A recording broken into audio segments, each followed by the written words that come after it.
Buenas, profe. Voy a explicar el punto 9 del tema, que es el de servicios de la administración al administrado.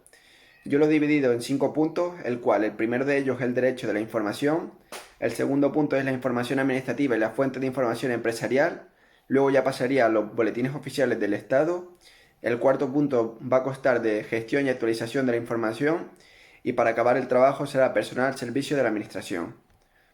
Bueno, empezando por el primero de ellos, que es el derecho de la información, debemos conocer nuestros derechos, en los que se incluye conocer el estado de la tramitación.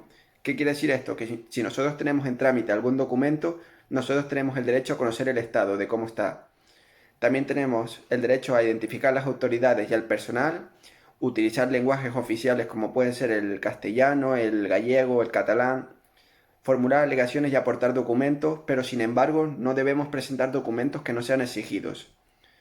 Como derechos también tenemos obtener información y orientación acerca de los requisitos, acceso a los registros y archivos nuestros y ser tratados con respeto y diferencia. También tenemos como derechos fundamentales exigir la responsabilidad de las administraciones públicas. Y ya pasando al punto 2 sería la información administrativa y la fuente de información empresarial. ¿Qué quiere decir esto? La información administrativa, como su nombre indica, es la proporcionada por la administración. La información general es relativa a identificación, requisitos jurídicos, tramitación de procedimientos y por último el conjunto con algunos de sus ámbitos de actuación.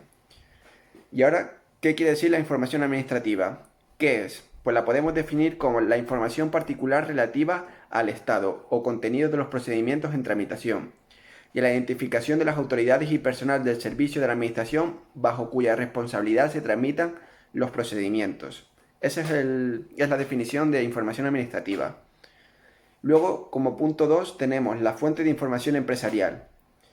Tenemos una serie de pasos que se deben seguir, o bueno, que es aconsejable seguir, y el primero de ellos sería definir el sector del que se forma parte e identificar todas las administraciones.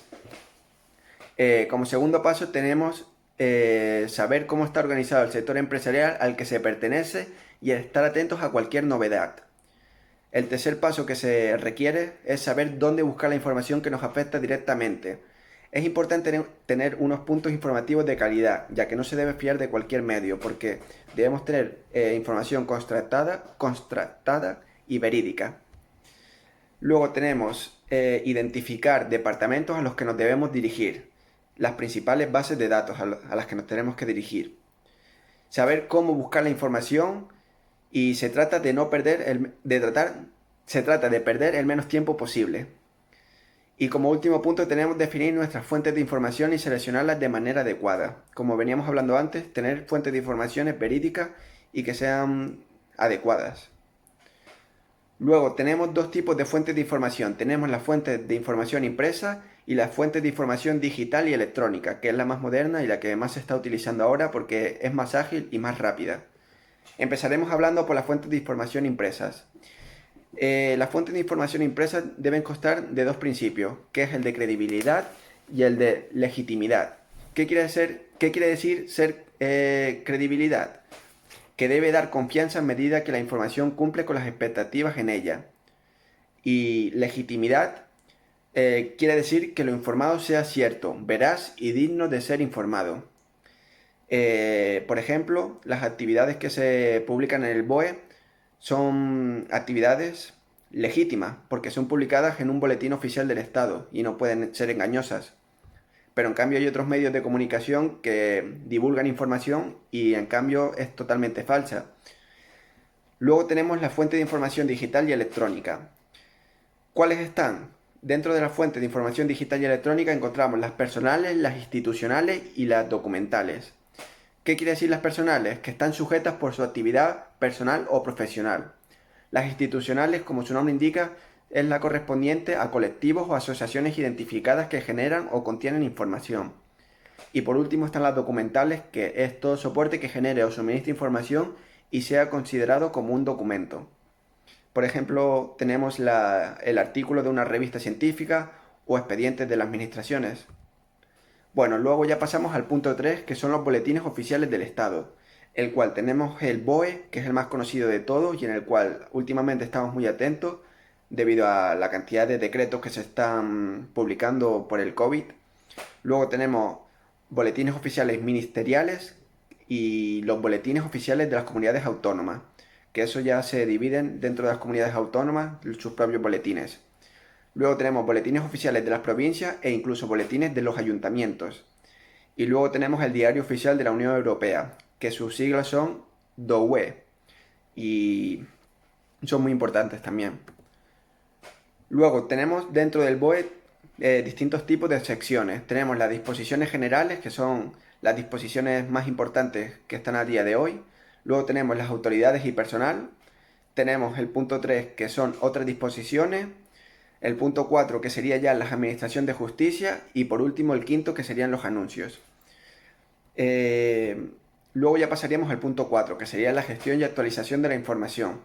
¿Qué quiere decir esto? La definición es: la organización es aquella que gestiona y actualiza la información, preocupándose de que esté actualizada y velando su integridad.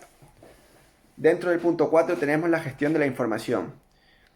¿Qué quiere decir esto? Es el proceso mediante un conjunto de actividades que permite la obtención de información, lo más pertinente, relevante y económica posible, para ser usada en el desarrollo y en el éxito de una empresa.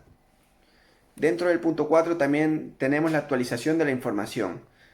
Es fácil de deducir este punto porque simplemente significa actualizar la información, que quiere decir ponerla al día, lo que implica eliminar información que resulte obsoleta o pasada, y para todo ello es imprescindible seguir un protocolo para su mantenimiento. ¿Qué quiere decir seguir un protocolo? Pues, por ejemplo, revisar periódicamente toda la legislación que nos compete. Debemos verificar una vez al año visitando organismos públicos para poder comprobar si disponemos de la última edición de nuestros documentos. Esos son ejemplos de protocolos. Y luego ya pasaríamos al último punto, que sería el personal al servicio de la administración. Está dividido en 3 tipos de personas, que es el funcionario de carrera, el funcionario interino y el personal laboral. Bueno, también tenemos el personal eventual. El funcionario de carrera, no nos olvidemos que son las formas de acceso a la función pública. Se puede entrar mediante oposición, que es celebración de una o más pruebas eliminatorias, mediante concurso, que es calificando los méritos aportados por cada uno de los aspirantes.